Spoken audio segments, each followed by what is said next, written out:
안녕하세요. DJ 라니입니다. 오늘의 사연 시작해 보겠습니다. 안녕하세요. 저는 올해 42살 김하나예요. 남편복 없는 년은 자식복도 없다는 말 있잖아요. 적어도 저는 아닌 것 같아요. 남편복은 지지리도 없지만 그래도 자식복은 확실히 있거든요. 2번 결혼 끝에 깨달은 거로 그 와중에 2번이나 결혼했다고 누군가는 저보고 남자의 환장한 년이라고 할 수도 있겠지만 저도 평범한 행복한 가정을 갖고 싶은 작은 소망이 있었을 뿐이었어요. 그게 제 팔자에 없는 건지 모르지만 말이에요. 여하튼 그 결과 남편복은 없지만 자식복은 있다는 걸 알았네요. 저는 어릴 때부터 이모와 함께 자랐어요. 그냥 어릴 때부터 엄마 아빠는 없고 할머니, 이모 이렇게 셋이 함께 살다가 이모가 결혼한다고 해서 저는 할머니와 둘이 살게 되었는데요. 할머니는 정말 자상하신 분이셨는데 항상 저에게 긍정적인 말씀을 해주시며 앞으로 좋은 일만 있을 거라고 해주셨던 게 기억에 남아요. 그런 할머니가 돌아가신 후 고등학생이 되었을 때 아직 성인이 아니라며 이모가 저를 키워주신다고 하셨고 이모부와 조카가 있는 집에서 더부살이를 시작하게 되었어요. 처음 가족이란 테두리 안에 들어갔을 땐 정말 좋았는데 살면 살수록 저는 그 집에 온전히 어울릴 수 있는 사람이 아니라는 걸 알게 되었어요. 이모가 저를 챙겨준다고 하지만 아무래도 친달처럼 해줄 수 있는 데는 한계가 있었고 이제 초등학생인 조카가 부모님의 모든 사랑을 독차지하며 지내는 게 어쩔 수 없는 현실이었던 거죠. 저녁 식사 자리에서도 대화의 중심은 항상 조카였고 저는 늘 조용히 밥만 먹다가 설거지하는 게 어느덧 일상이 되어버렸어요. 그런 생활이 몇 달 지나니까 조금씩 숨이 막힐 것 같은 느낌이었기에 성인이 되면 어떻게든 빨리 독립하고 싶다는 생각뿐이었네요. 사실 할머니가 돌아가시기 전 저에게 충격적인 사실을 털어놓으셨기 때문에 이 모든 상황이 받아들이기 더 힘들었는지도 모르겠어요. 하나야, 이 할미가 먼 길 떠나기 전에 말할 게 있어. 어떤 경우에도 이모를 미워하면 안 돼. 알겠니?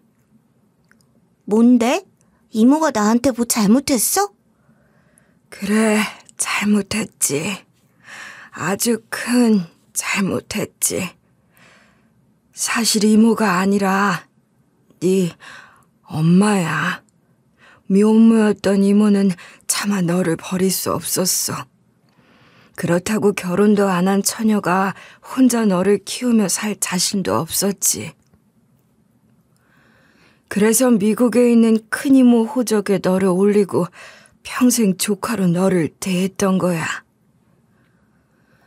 그 사실을 처음 들었을 때 머리가 하얗게 변하면서 서운함이 밀려왔었어요. 어렸을 때 기억들이 모두 새롭게 정리되는 기분으로 왜 이모가 가끔 애틋하게 저를 바라봤는지 이해가 되면서 사실 같은 집에서 다시 살게 되었을 땐 막연한 기대로 했던 것 같아요. 하지만 현실은 생각보다 냉혹했던 거죠. 그렇게 20살이 되던 해 저는 과감히 고시원으로 독립해 나갔어요. 말이 독립이지 보증금도 없이 월 20만 원도 안 되는 돈으로 지낼 수 있는 정말 작은 방이었죠. 하지만 그래도 혼자 있는 게 훨씬 마음도 편하고 자유로운 느낌이 들었네요. 하지만 대학교에 가지 못했던 전 고등학교 졸업과 동시에 일자리를 급하게 찾아야 했는데 운 좋게 동네 공장 사무실에서 일하게 되었어요. 처음엔 아는 것도 없고 익숙하지도 않아 모든 게 서툴러서 복사기 사용 방법부터 전화 응대, 서류 정리까지 하나하나 배워가며 적응해 나갔는데요. 저보다 10살 많은 과장님이 짜증 한 번 내지 않고 차근차근 알려주시고 힘들어하는 모습이라도 보이면 사회 초년생 때는 다 그렇다며 격려를 해주셨어요. 그 모습이 왠지 모르게 따뜻하게 느껴졌던 것 같아요. 과장님 죄송해요. 저 때문에 사고 수습하느라 야근까지 하시고. 괜찮아요. 어차피 집에 일찍 가도 할 일 없어요. 하나씩까지 있을 필요 없다니까 왜 남았어요? 제가 알아서 마무리할 테니 내일 꼭 나와요. 어느 날은 발주를 잘못 넣는 바람에 거래처에서 물량을 더 많이 가져가 달라고 부탁해야 하는 상황이 생겼어요. 그런 부탁을 일개 사원보다 책임감 있는 사람이 하는 게 낫다면서 과장님은 혼자 모든 일을 도맡아 하셨죠. 그러다 보니 저는 과장님께 많이 의지하고 있었고 회사 특성상 여직원이 몇 없었는데 결혼 안 한 유일한 여직원이었던 저와 과장님은 그렇게 마음을 주고받으며 결혼까지 가게 되었어요. 그리고 결혼하겠다고 양가 부모님 상견례를 하고 나서 과장님이 사실 사장님 아들이었다는 걸 알게 되었네요. 정말 하나도 안 닮았고 사장님 나이가 워낙 있으셔서 연관성을 짓지 못했거든요. 그러다 보니 저는 정말 몰랐지만 주변에선 제가 그걸 알고 의도적으로 접근했단 온갖 소문이 돌기 시작했네요.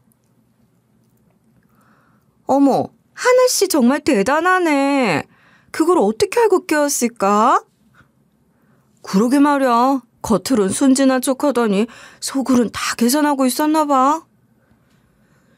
그런 말들이 귀에 들어올 때마다 정말 억울하고 화가 났지만 저는 그런 건 전혀 중요하지 않다고 생각했어요.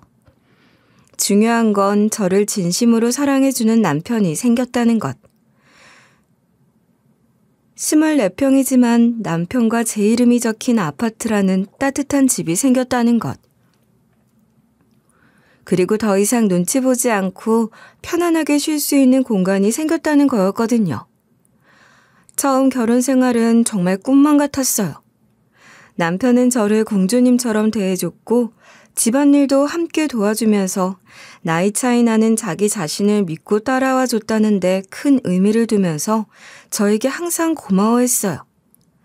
저는 아침에 일어나면 남편이 아침밥을 차려놓고 회사 갈 준비를 하고 있고 저녁엔 함께 장을 보러 가서 뭘 해먹을지 의논하는 그런 평범하지만 따뜻한 일상이 정말 소중했죠.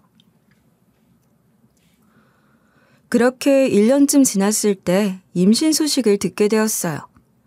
산부인과에서 축하드린다며 임신이란 소리를 들었을 땐 정말 세상을 다 얻은 기분으로 집에 돌아와 남편에게 그 소식을 전했더니 남편이 저를 번쩍 들어안아 올리면서 기뻐하던 모습이 지금도 눈앞에 생생하게 기억돼요. 정말이야? 우리한테 아기가 생긴다고? 응, 벌써 2개월이래. 내가 원래 생리가 불규칙해서 아닐 거라 생각했는데 혹시나 해서 갔는데 이제 당신 아빠예요. 정말 고마워. 친구들 학부모 된다고 할 때도 나는 반포기 상태였는데 우리 하나가 나한테 정말 복덩어리야. 내가 평생 앞으로 잘할게.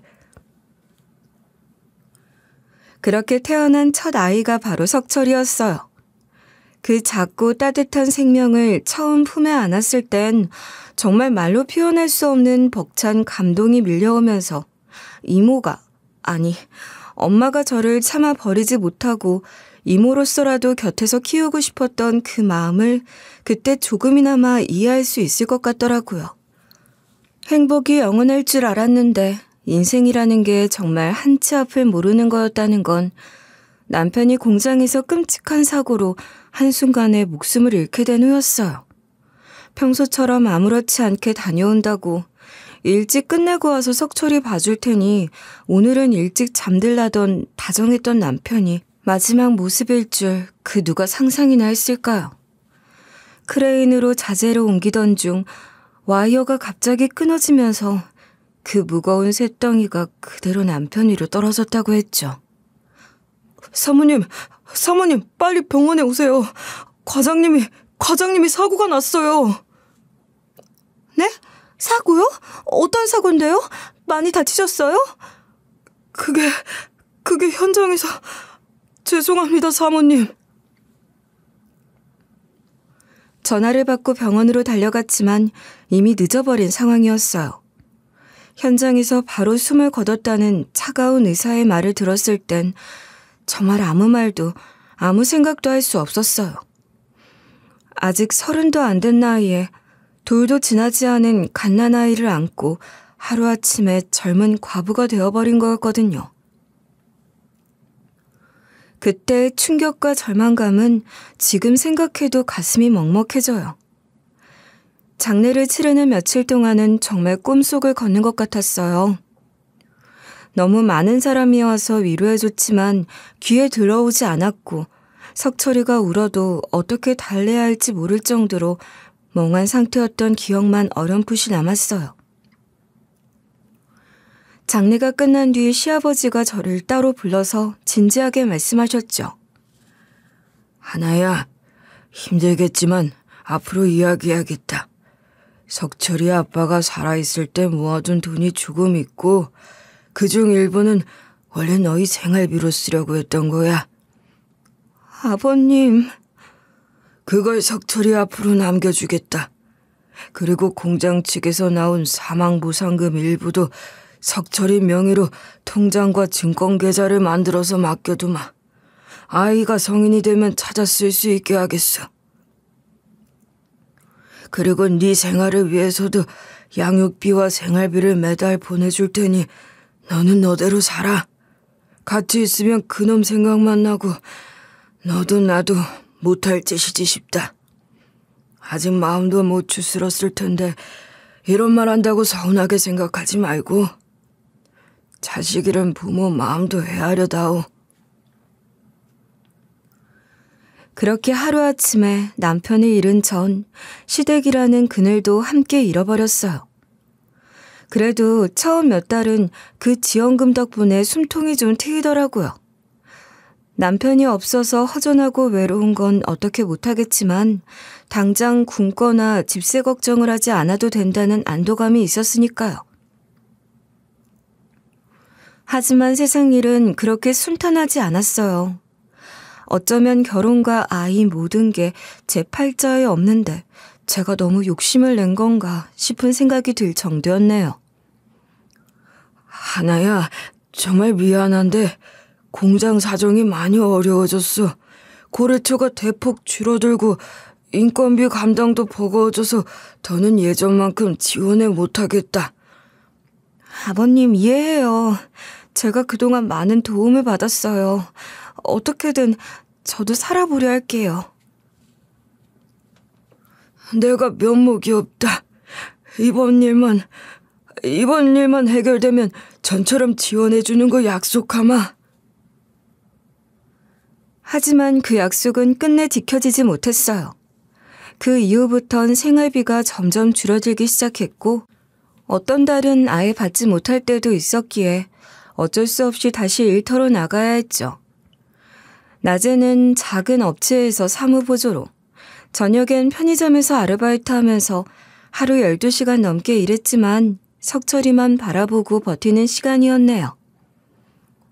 엄마, 학교에서 아빠 얘기 나왔는데. 아빠 얘기? 응, 있으면 좋겠어. 나만 없잖아. 그 말을 듣는데 심장이 쿵 하고 내려앉는 것 같았어요.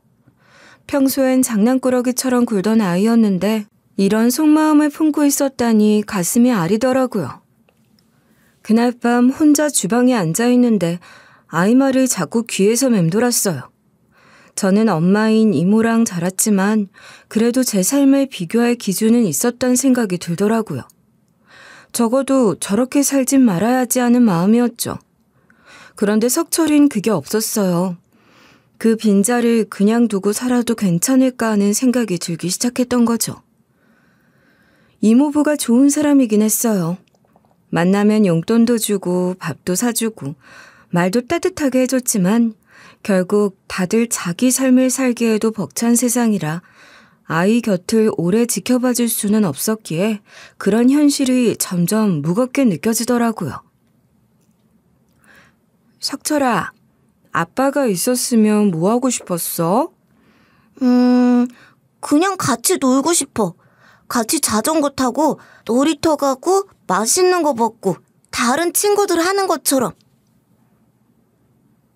혹시 내가 해줄 수 있는 무언가가 있을까 싶어서 물었더니 아이는 너무도 평범한 소원을 말했는데 그게 왜 이렇게 제 마음을 후벼 팠는지 모르겠어요. 그 순간 인정할 수밖에 없었죠. 이 아이에겐 든든하게 옆을 지켜줄 어른이 필요하다고요.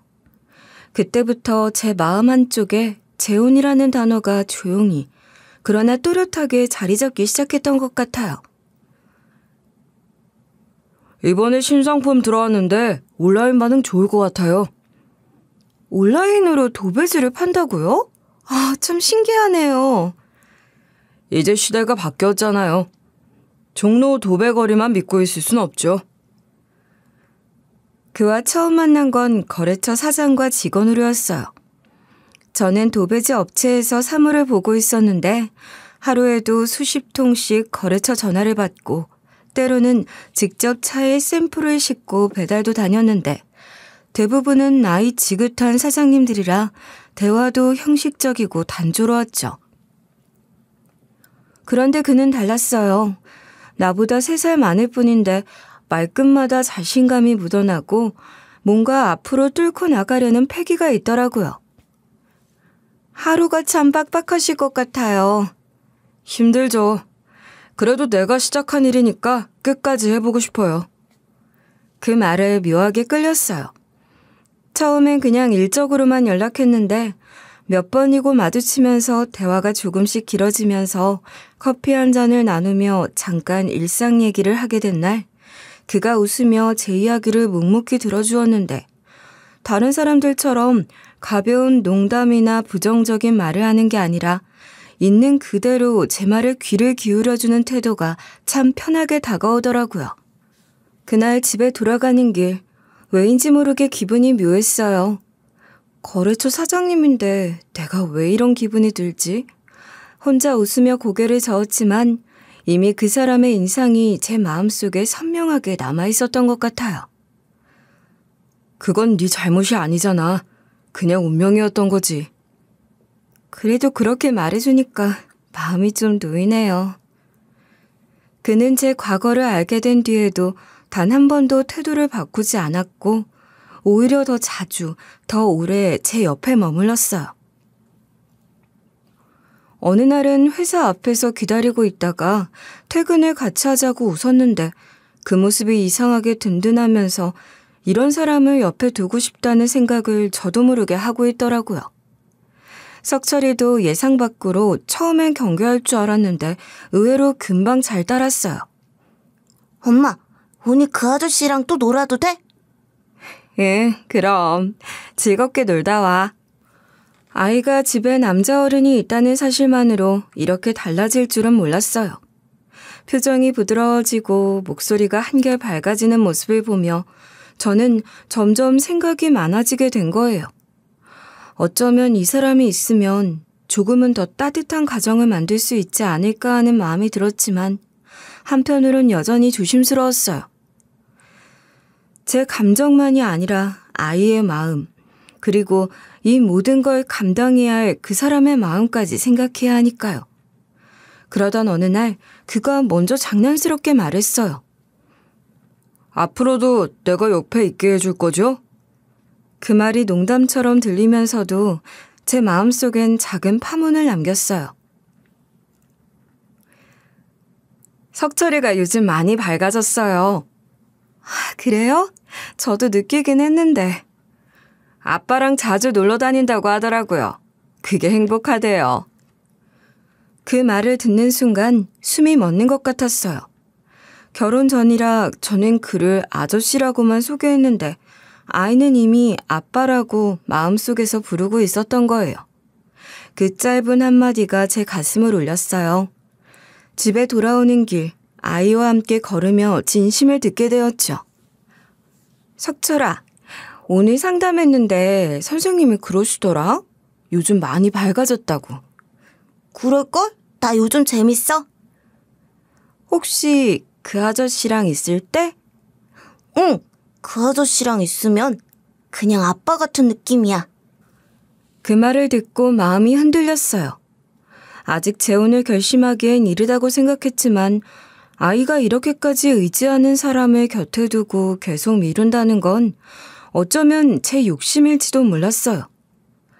그날 이후 제 행복보다 아이의 행복이 더 중요하다는 생각이 자리 잡기 시작했어요. 그럼 우리 결혼할까요? 네? 갑자기 이야기한다고 생각할 수 있는데 사실 나 준비 많이 했어요. 그런 생각을 가진 무렵 얼마 지나지 않아 청혼받았고 오래 미루던 결심을 굳히게 되었죠.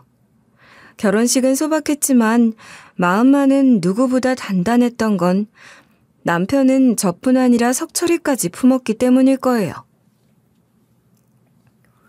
결혼 후 새 식구가 하나의 가정을 이루는 건 생각보다 어렵지 않았어요. 아침이면 남편이 먼저 일어나 부엌에서 커피를 내리고 그 향이 거실까지 번져오면 저는 살짝 늦게 일어나 그 향을 느끼며 하루를 시작하면서 전과 다르게 집안에 생기가 돌기 시작했죠. 주말이면 함께 장을 보고 집 앞 공원에서 석철이 손을 잡고 천천히 걸었는데 그 평범한 속에서 저는 오래전부터 그리워하던 가족다운 가족의 모습을 조금씩 채워나가고 있음을 느낄 수 있었던 행복한 시간으로 기억돼요. 우리 이렇게 사는 거 진짜 좋다. 나도요. 우리 집이 제일 편하고 따뜻한 것 같아요. 그런 일상을 우리 가족 모두 좋아했고 하루하루 별거 없는 일상이었지만 함께 한다는 것만으로도 충분히 의미 있는 시간을 보내던 중 어느 날 남편이 퇴근길에 밝은 표정으로 말을 꺼냈어요. 이번 주말에 친구들이 집에 놀러 온대. 괜찮지? 그럼요. 제가 뭐라도 해놓을게요. 그날 약속대로 거실 한쪽에 넉넉한 술상과 안주를 차려놓고 부엌과 거실을 오가며 분위기를 살폈어요. 석철은 미리 재워두었고 거실엔 남자들의 웃음소리와 잔 부딪히는 소리가 번졌죠. 주방에서 한창 안주를 더 만들고 있는데 거실에서 남편 보고 친구들이 이렇게 좋은 가정을 꾸릴 줄 몰랐다며 놀라는 말들이 오가자 저도 모르게 입가에 미소가 절로 퍼지더라고요. 그저 이 순간이 오랫동안 계속되길 바랐던 것 같아요. 뜨거울 수 있어요. 접시 조심하세요. 마지막 탕 한 줄을 내와 남편 옆자리에 자리를 잡았는데 잔을 채우던 한 친구가 손가락을 튕기며 말했어요. 아, 맞다. 보험명의 당연히 재수 씨 쪽으로 돌려놨지? 보험명의? 그럼 나 결혼 초반에 그거 안 바꿨다가 와이프랑 크게 싸웠다니까? 순간 이건 무슨 소리지 싶어 당황스럽기도 하고 옆에서 어떤 표정을 지어야 할지 모르겠더라고요. 별것 아닌 이야기일 수도 있는데 마치 결혼 생활에서 지켜야 할 꿀팁 같은 느낌으로 말하니 이상하게 들리더라고요. 그런 제 마음을 알 리 없는 남편 친구는 결혼하면 가장 먼저 상속 보험 명의를 배우자에게로 바꿔야 혹시 모를 일에도 서로 편하다면서 본인의 경험담을 구체적으로 풀어놓기 시작했죠. 맞아. 그거부터 해야 해. 그래야 불필요한 오해도 없고 혹시 무슨 일 생겨도 배우자가 바로 처리할 수 있잖아. 아니야. 그런 게 아니라 나 죽으면 그 돈 우리 엄마가 갖는다고 그게 말이 되냐고 싸웠다니깐. 야, 너 재수 씨도 있는데 말 좀 순화해서 말 못하냐? 어? 아, 그게 재수 씨 오해예요. 나쁜 말이 아니라 처자식이 남았으니까 그런 것까지 생각해야 한다고. 아시죠? 제 말뜻? 웃음이 한 뼘쯤 낮아지고 소리는 같은데 밀도가 달라졌어요. 누구도 눈치를 주진 않았지만 유리잔 가장자리에 남은 지문처럼 말의 여운이 테이블에 눌러붙었어요. 일상적인 말인데 저도 모르게 왠지 제가 듣지 말아야 할 비밀을 들은 것처럼 가슴이 두근거렸거든요. 그러네. 생각 못했네. 내가 잘못되면 하나랑 석철이 걱정이 제일이니까. 남편이 고개를 끄덕이며 제 쪽을 스치듯 보는데 그 시선에 진심이 담긴 듯 느껴져서 불편했던 마음은 온데간데 없고 마음 한쪽이 뜨끈해졌던 기억이에요. 며칠 뒤 저녁 식탁을 치우고 나서 남편이 조심스레 말을 꺼냈어요. 우리 보험 한번 싹 정리하자. 당신이랑 석철이 것도 오래됐잖아. 그러네요. 보장도 제대로 안 되는 거면 새로 드는 게 낫죠. 그 주말 거실 테이블 위엔 깔끔하게 정리된 계약서와 볼펜, 그리고 보험사 로고가 박힌 두꺼운 파일이 차곡차곡 쌓였어요. 종이를 넘길 때마다 바스락거리는 소리가 거실에 울렸고 남편은 안경을 코끝에 걸친 채 항목 하나하나를 눈으로 훑었죠. 저와 석철이 이름이 선명하게 인쇄된 서류를 볼 때마다 우리가 하나의 팀이구나 하는 실감이 났어요. 남편이 가끔 제 얼굴을 올려다보며 미소를 지을 때마다 그 웃음 속에 안심과 책임감이 함께 느껴졌어요. 여기만 확인하시면 됩니다. 수익자 변경은 2줄 보시면 되고요. 네, 여기죠? 가족 기준으로요. 이건 갱신 때 다시 조정 가능하죠? 네, 언제든 상담 요청해 주세요. 그날 서류에 도장을 찍을 때까지만 해도 그게 어떤 결과로 이어질 줄 꿈에도 상상하지 못했죠. 보험이든 금융상품이든 주기적으로 점검하는 건 당연한 일이라고 여겼고 이미 몇 년 전부터 갱신 시기가 다가온다는 안내를 받았던 터라 시기적으로도 맞았으니까요. 그날 밤 저는 서랍을 닫고 나서도 한참 동안 손끝에 남은 잉크 냄새와 도장 찍을 때의 묘한 긴장감이 가시질 않았어요. 거실 불빛이 부드럽게 번지는 가운데 아이 방에서 들려오는 잔잔한 숨소리에 마음이 놓였죠. 이제야 우리 집도 미래를 준비하는 것 같다는 생각이 들면서도 왠지 모르게 서류가 담긴 서랍 쪽으로 자꾸 시선이 향했어요. 그땐 그저 안도라고 생각했지만 지금 돌아보면 그 시선 속엔 알 수 없는 예감이 숨어 있었던 것 같아요. 어느덧 석철이가 18이 되는 애였어요. 그동안 우리 세 가족은 정말 무탈하게 행복한 시간을 보내왔는데 남편은 아무리 바빠도 주말이면 석철이와 노는 걸 최우선으로 생각했어요. 야구장에서 응원도 하고 축구공 차며 뛰어다니고 농구 골대 앞에서 슛 연습도 하면서 정말 안 해본 스포츠가 없을 정도였죠. 저는 그런 부자의 모습을 멀찍이 벤치에 앉아 바라보는 것만으로도 아주 행복했어요. 석철이가 골을 넣으면 남편이 어깨동무하며 기뻐하고 실수하면 괜찮다며 다독여주는 그 모습들이 저에겐 세상 어떤 드라마보다 감동적이었거든요. 석철아, 이번 주말엔 뭐 하고 싶어? 야구장 갈까? 아니면 축구? 아빠, 이번엔 농구 해봐요. 키도 많이 컸는데. 남편은 석철이한테 시다른 동생이 생기는 걸 원하지 않는다며 석철이가 성인이 될 때까지 아이 갖는 걸 미루자고 했거든요. 우리가 정말 인연이라면 삼신할머니가 늦둥이라도 주실 거라고 말하며 웃었기에 그의 진심을 외면한 채 아이를 갖자고 말할 수도 없었죠.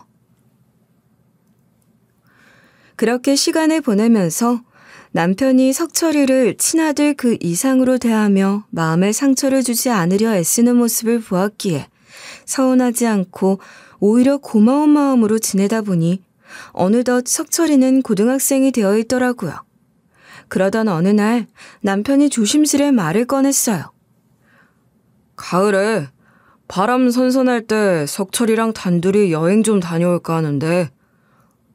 단둘이요? 당신 서운해할까봐 말 못했는데 아무래도 지금 아니면 안 될 것 같아서.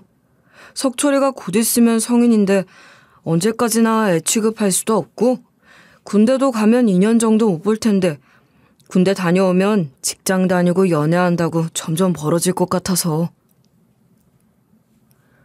그렇게 말하면서 석철이가 커가는 게 못내 아쉬운 투로 말하는데 제 마음이 다 행복했어요. 두 부자 추억여행 다녀온다는데 설마 내가 질투할까봐 그렇게 어렵게 말 꺼내는 거예요? 나야 언제든 환영이죠. 재밌게 잘 다녀와요. 석철이가 그 소식을 들었을 때 만세하며 하늘을 날 것처럼 기뻐했던 모습도 아직 눈에 선해요. 두 부자가 낚시에 취미가 있었는데 이상하게 전 재미가 없더라고요.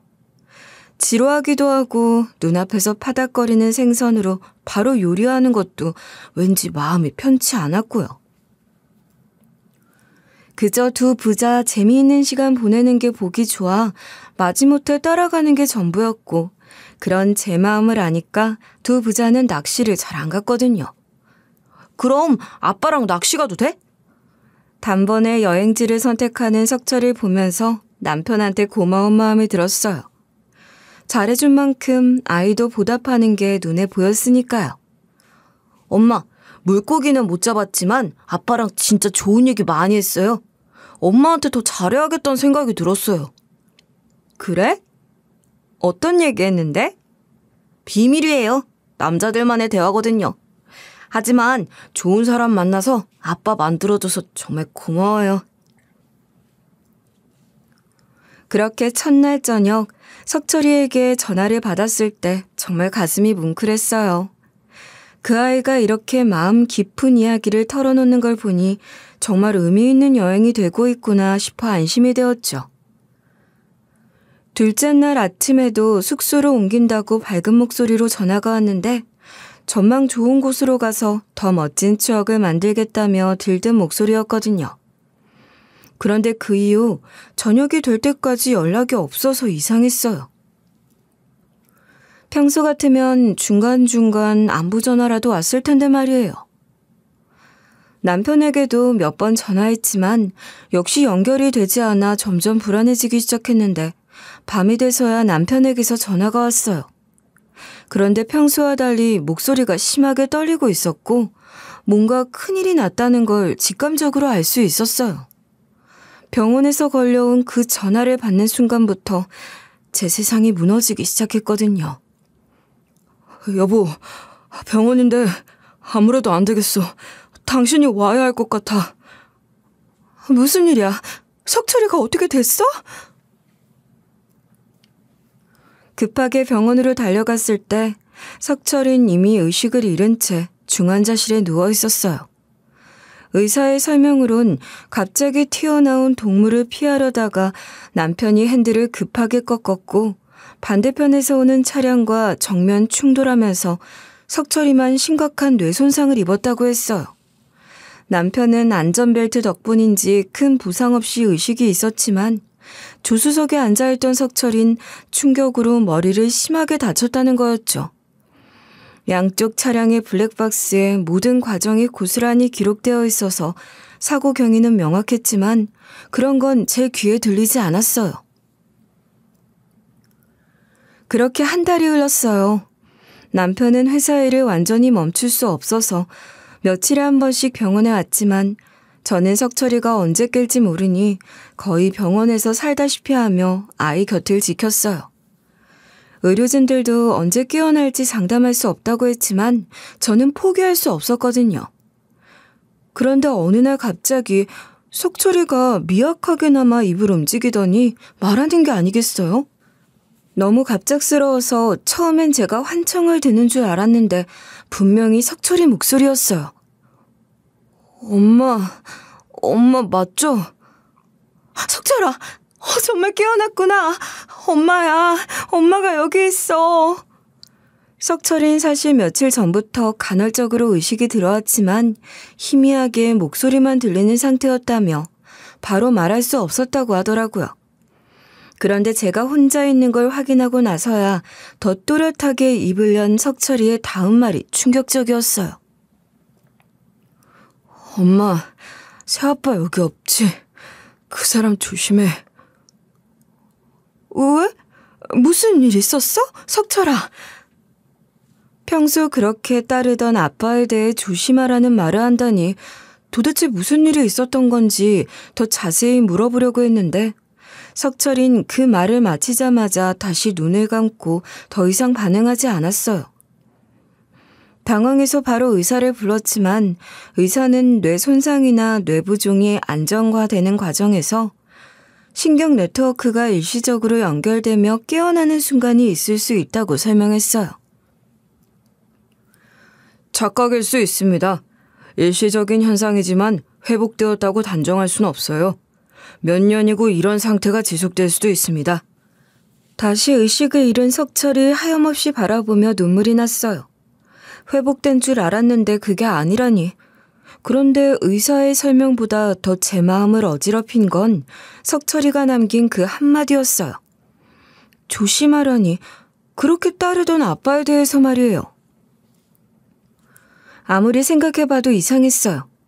석철인 남편을 진짜 아빠처럼 여기며 따랐는데 왜 갑자기 그런 말을 했을까요? 혹시 사고 당일 제가 모르는 어떤 일이 있었던 건 아닐지 하는 의심이 서서히 고개를 들기 시작했어요. 그동안 너무 당연하게 믿어왔던 사고 경위에 대해서도 다시 한번 생각해보게 되었죠. 정말 단순한 사고였을까? 아니면 뭔가 다른 이유가 있었던 걸까? 석철이의 그 짧은 경고가 제 마음속에 지울 수 없는 의문을 심어놓은 거예요. 내가 모르는 사이 그날 무슨 일이 있었는지 알아봐야겠다는 생각이 점점 강해졌고 결국 남편을 직접 지켜보기로 마음먹었어요. 그래서 일주일간 남편을 미행하기로 했어요. 혹시 석철이 말에 무슨 근거가 있는 건지 남편이 평소와 다른 행동을 보이는지 확인해보고 싶었거든요. 처음 며칠은 별다른 게 없었어요. 회사 갔다가 퇴근하고 가끔 병원에 들러 석철이 보고 집에 오는 평범한 일상이었죠. 그런데 사흘째 되던 날 남편이 평소보다 일찍 퇴근하더니 차를 타고 번화가 쪽으로 향했어요. 멀찍이 따라가니 골목에 있는 법무사 사무실에 들어가는 게 아니겠어요? 30분쯤 지나니 두툼한 봉투를 들고 나오더라고요. 그리고 사무실 문 앞에서 누군가에게 전화를 거는데 그 내용을 듣는 순간 온몸에 소름이 돋았어요. 이제 거의 끝났어. 만약 그 녀석이 그렇게 되면 상속은 아내 앞으로 바로 와. 그러면 반은 내 거지. 서류 준비 다 됐어. 그 녀석이 누구를 말하는진 뻔했어요. 석철이를 말하는 거였죠. 등골이 서늘해지면서 다리에 힘이 빠졌어요. 설마 하는 마음으로 계속 지켜보니 골목 건너편에서 기다리던 남자와 만나 웃으며 악수하더라고요. 그 웃음이 너무 평온해서 더욱 섬뜩했어요.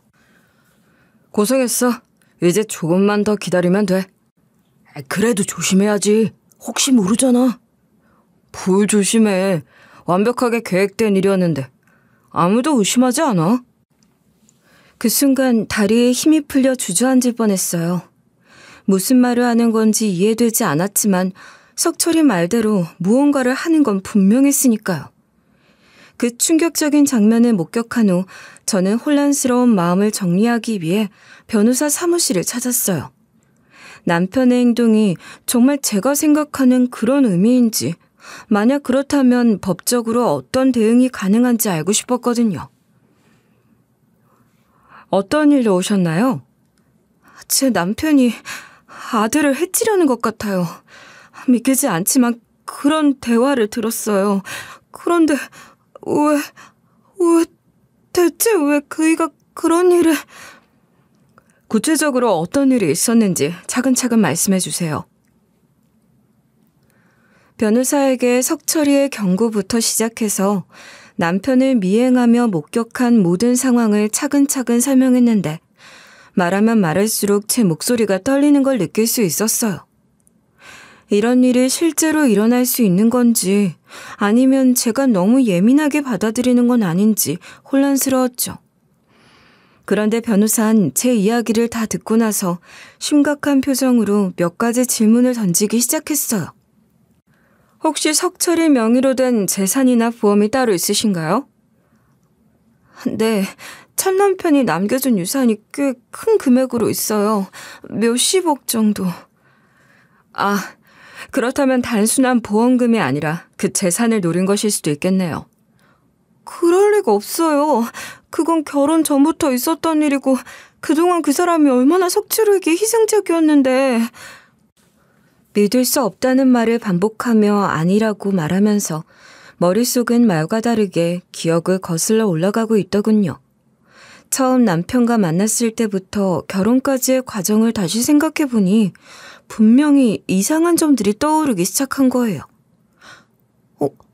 혹시 그럼 처음부터일까요? 지금 생각해보니 처음엔 아이가 있다고 쉽게 다가올 수 없다는 말을 하긴 했었는데. 그랬는데 마음이 바뀌었다고 하던가요? 네, 경제적으로 지금은 힘들지만 석철이가 받은 유산이 있으니 성인이 되면 그땐 나아질 거란 희망으로 산다고 제가 말했거든요.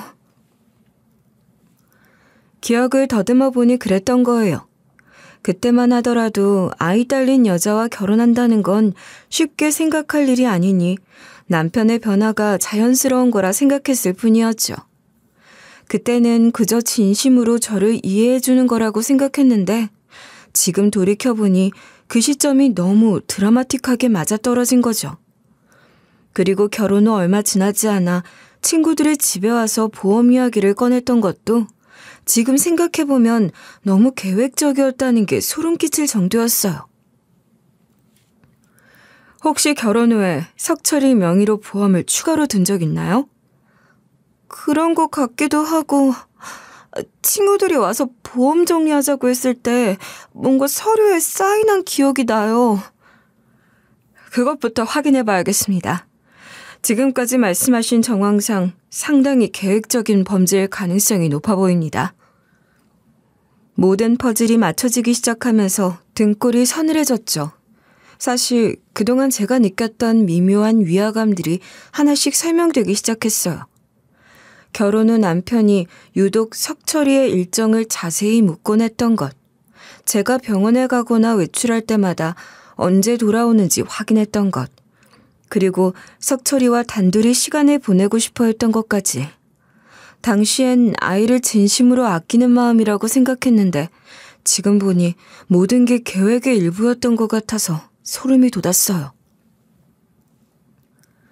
그렇게 변호사와 함께 석철이 명의로 가입된 보험들을 조사해 본 결과 정말 충격적인 사실들이 드러났어요. 제가 모르는 사이에 석철이 명의로 가입된 보험이 여러 개 있었고 모두 제 필체를 흉내낸 대필로 처리되어 있었어요. 보험 가입 내역을 보니 명백한 보험 사기 의도입니다.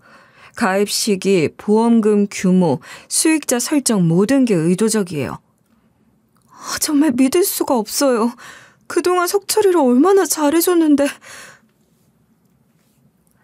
가입 시기는 우리가 결혼하고 얼마 지나지 않았을 때였고 수익자는 모두 법적 보호자인 저로 되어 있었죠. 즉 석철이에게 무슨 일이 생기면 보험금은 제가 받게 되고 부부 공동재산이 되어 이혼할 경우 절반이 남편 몫이 되는 구조였어요. 너무나 치밀하고 계획적인 범죄였다는 걸 깨닫고 나니 온몸에 소름이 돋았어요. 더욱 충격적인 건 보험 가입 과정에서 제 개인정보와 서명을 완벽하게 위조했다는 사실이었어요. 평소 제가 쓰던 볼펜까지 똑같이 구해서 연습했던 흔적이 역력했거든요. 이런 세밀한 준비 과정을 보니 정말 오랫동안 계획했던 일이라는 게 느껴져서 더욱 무서웠어요. 그동안 저와 석철이 옆에서 웃으며 지내던 그 사람이 동시에 이런 끔찍한 일을 준비하고 있었다니 정말 믿기지 않았어요. 이런 경우 범인들은 의심받지 않기 위해 평소에 더 잘해주는 경우가 많습니다. 어떻게 해야 하나요? 블랙박스는 이미 경찰이 가져갔다고 했는데. 경찰은 사고 전후 몇 시간만 확인했을 거예요. 혹시 그 전 기록이 남아있다면 결정적 증거가 될 수 있습니다.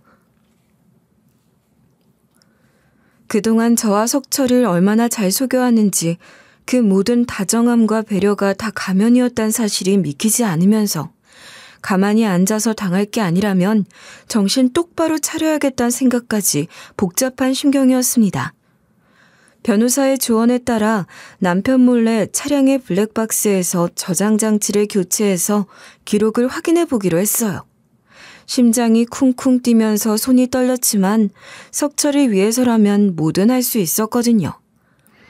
다행히 남편의 차는 업무용이라 장거리 운행 기록 보존을 위해 일반 차량보다 저장 기간이 길게 설정되어 있었는데 그게 천운이었던 것 같아요.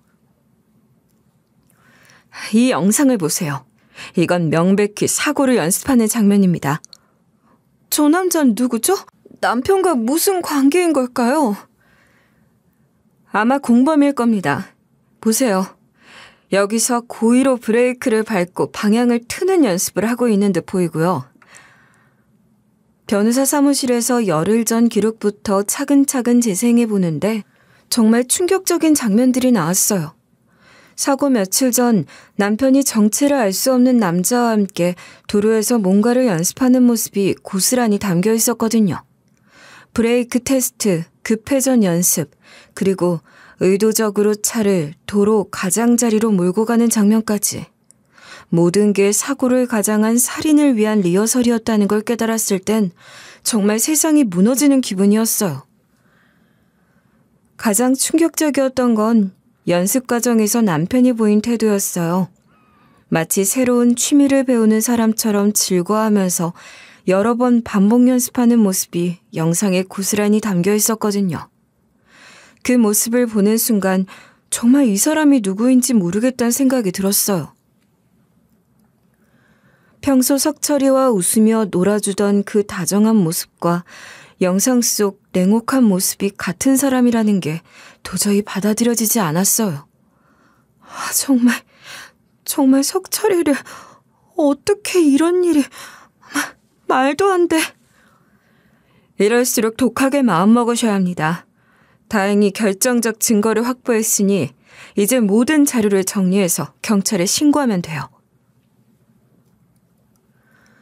변호사와 함께 모든 증거를 정리해서 경찰서로 향했어요. 블랙박스 원본 영상, 법무사 방문 기록, 남편의 보험 및 재정 내역, 그리고 석철이의 증언까지 모든 걸 한꺼번에 제출했죠. 영상을 확인해보니 명백한 계획범죄네요. 즉시 피해자를 체포하겠습니다. 경찰은 처음엔 단순한 의혹 정도로 여겼지만 블랙박스 영상을 보고 나선 표정이 완전히 굳어졌어요. 특히 사고 당일 도로 밑에서 누군가가 고의적으로 동물을 풀어놓고 숨어있는 장면까지 포착되어 있어서 이건 명백한 계획범죄라는 게 드러났거든요. 경찰은 즉시 사건을 교통사고에서 살인미수로 전환하고 남편을 긴급 체포했어요. 체포 소식을 들었을 땐 안도감과 함께 복잡한 감정이 밀려왔어요. 한편으론 석철이를 지킬 수 있다는 안심이 되었지만 다른 한편으론 그동안 함께 살아온 시간들이 모두 거짓이었다는 사실이 너무 허무했거든요. 특히 남편이 석철이를 업고 놀아주던 모습, 아이가 아플 때 밤새 간병했던 모습들이 떠오르면서 정말 모든 게 연기였는지 의문이 들기도 했어요. 법무사도 직계비속 사망 시 상속 관련 상담을 받았다고 진술했습니다. 남편은 처음엔 억울하다며 발뺌했지만 워낙 증거가 확실해서 결국 모든 걸 자백할 수밖에 없었다고 하더라고요. 남편은 결국 살인미수, 보험사기 미수, 증거인멸, 교통사고 처리 특례법 위반 등의 혐의로 구속되었어요. 나중에 알게 된 사실이지만 그렇게 성실해 보였던 남편이 카드 빚에 허덕이며 돌려막기를 하고 있었다는 게 정말 충격적이었어요. 정말 끝난 건가요? 이제 석철이는 안전한 거죠? 네, 이제 더 이상 위험하지 않습니다. 피의자는 중형을 받을 예정이고요. 겉으론 안정적인 사업가처럼 보였지만 실제론 큰 빚에 시달리고 있었고 그걸 한 번에 해결하기 위해 이런 끔찍한 계획을 세웠던 거죠. 저는 겉모습만 보고 그 사람을 믿었던 제 자신을 자책했어요. 경찰서 앞에서 수갑이 채워진 남편을 마지막으로 보면서 한때 믿고 의지했던 사람을 이렇게 보내야 하는 현실이 너무 허무했네요. 하지만 동시에 석철이를 지킬 수 있었던 안도감이 더 컸죠. 이제 진짜 새로운 시작을 할 수 있을 것 같았어요. 석철이가 깨어나기만 한다면 우리 모자는 다시 평범하지만 진실한 일상으로 돌아갈 수 있을 거란 희망을 품을 수 있었거든요. 이제야 다시 혼자가 된 것 같아요. 이상하게 들리실지 모르는데 무섭지만 동시에 안전하다는 느낌도 드네요. 그동안 수고하셨어요. 누구나 쉽게 겪는 일 아니니까 그 마음 충분히 이해합니다. 부디 빨리 털어내시길 바랍니다. 그 후로 제 삶은 다시 처음으로 돌아온 듯 했어요. 경제적 여유는 사라졌고 하루 벌어 하루를 버티는 날들이 이어졌지만 예전과 다른 건 제 옆에 위험한 사람은 없다는 사실 하나였어요. 그동안 제가 얼마나 쉽게 사람을 믿었는지, 그리고 그 대가가 얼마나 끔찍했는지를 온몸으로 배웠거든요. 가족이라는 이름으로 다가오는 사람이 언제든 가장 큰 적이 될 수 있다는 걸 깨달았어요. 회사 동료들도 처음엔 믿기 어려워했지만 뉴스에 나온 후로는 오히려 저를 대단하다며 격려해 주더라고요. 혼자서 그런 큰 사건을 해결했다면서 용기 있는 엄마라고 말해주는 사람들 덕분에 조금씩 자신감을 되찾을 수 있었어요. 하나씨, 힘든 일 많이 겪었는데 정말 잘 견뎌냈어요. 우리 회사에서도 최대한 도와드릴게요. 고맙습니다. 석철이 때문에 자주 빠져서 죄송해요. 무슨 소리예요. 이럴 때 서로 도와야죠. 겉으론 성실한 가장이었지만 속으론 빚더미에 앉아 있었고 그 빚을 갚고 새 삶을 시작하려는 방법이 아들을 저 세상으로 보내는 것이었다니 그 생각만 하면 지금도 몸이 떨렸어요. 하지만 이제는 그런 두려움보다는 앞으로 어떻게 살아갈지에 대한 계획을 세우는 게 더 중요한 시기지만 말이에요. 남편은 교도소에 수감됐고 형량이 얼마나 나올진 모르지만 적어도 제가 다시 그를 볼 일은 없을 거라고 믿고 싶었어요. 밤에 혼자 있을 때면 가끔 무서운 생각이 들기도 해요. 혹시 남편이 교도소에서 나와서 복수를 하려 하진 않을까? 아니면 그와 함께 일했던 공범이 아직 남아있는 건 아닐까 하는 걱정들이 머리를 스쳐 지나가거든요. 하지만 그런 생각이 들 때마다 석철을 생각하며 다시 마음을 다잡곤 해요. 이 아이를 지키기 위해서라면 제가 더 강해져야 한다는 걸 알기 때문이에요. 재판 과정에서 드러난 사실들이 더욱 충격적이었는데 제가 모르는 대출까지 여러 건 있어서 만약 계획이 성공했다면 그 빚까지 제가 떠안을 뻔했다는 걸 나중에 알게 되었어요. 정말 치밀하게 계산된 범죄였다는 게 더욱 섬뜩했죠. 이제 마음 놓고 석철이 치료에만 집중하세요. 피해자의 범행은 매우 계획적이고 악질적이었습니다. 엄중한 처벌이 필요합니다. 정말 끝난 건가요? 더 이상 우리를 괴롭히지 않을 수 있는 거죠? 변호사는 계획적이고 치밀한 범죄였기 때문에 중형이 예상된다고 말했어요. 피의자가 15년을 선고받았습니다. 가석방도 쉽지 않을 것 같아요. 그럼 정말 오랫동안 못 보는 거네요. 다행이에요. 그런 소식을 들을 때마다 한편으론 안도감이 들면서도 다른 한편으론 제가 그런 사람과 함께 살았다는 사실 자체가 믿기지 않았어요. 재판정에서 마지막으로 그를 보았을 때 이미 다른 사람처럼 느껴졌어요.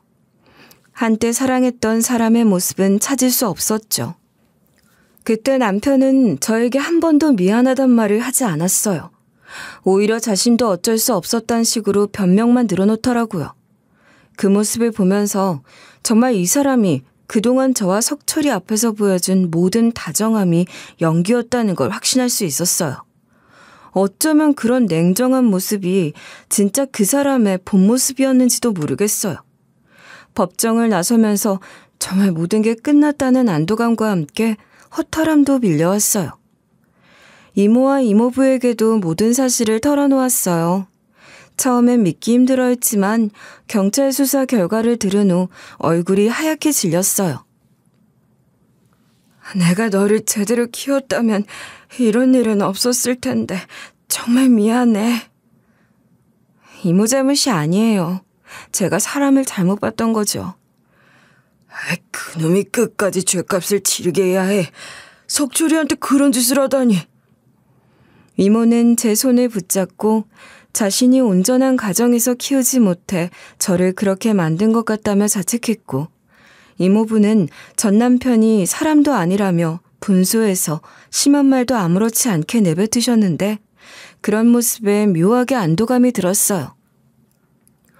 혼자라고 생각했는데 혼자가 아니구나 싶은 마음이 들었던 것 같아요. 제가 간병 도와드릴게요. 대학생이라 시간 많아요. 그러니까 혼자 너무 무리하지 마세요. 고마워. 정말 고마워. 이제야 진짜 가족이 누군지 알았어. 조카 역시 자기 일처럼 생각하며 나서는데 마음이 따뜻해졌죠. 저는 동생으로 알고 있지만 동생은 제가 언니인지 모를 텐데, 그래도 피는 물보다 진하다고 걱정하고 배려해주는 모습에서 진짜 가족의 소중함을 새삼 느끼게 됐어요. 이모는 앞으로 석철이 치료비며 생활비며 모든 걸 도와주겠다고 했지만 저는 더 이상 누구에게 의존하고 싶지 않았네요. 이번 일을 겪으면서 제가 얼마나 다른 사람에게 기대어 살았는지 깨달았거든요. 첫 번째 남편에게, 그 다음엔 두 번째 남편에게, 그리고 시아버지의 도움에까지. 항상 누군가의 보호 아래에서 살았던 것 같아요. 하지만 이제는 정말 제 힘으로 서고 싶었어요. 물론 쉽지 않겠지만 석철이와 함께라면 할 수 있을 거란 믿음이 있었거든요. 따뜻한 가족의 배려, 마음과 다르게 온전히 제 힘으로 서고 싶었거든요. 석철인 아직도 깨어나지 못하고 있어요. 그날 이후 단 한 번도 눈을 뜬 적이 없어서 한 달 전 잠깐 의식을 찾았던 순간이 어쩌면 살고 싶은 마음에 마지막 힘을 짜낸 게 아니었을까 싶어요. 아직 뇌파에 큰 변화는 없지만 꾸준히 자극을 주시는 게 좋습니다. 석철아, 엄마가 여기에 있어. 빨리 일어나. 네가 걱정했던 거 엄마가 다 해결했어. 그러니까 제발 눈 좀 떠봐. 의사들은 여전히 언제 깨어날지 장담할 수 없다고 하지만 저는 포기할 수 없어요.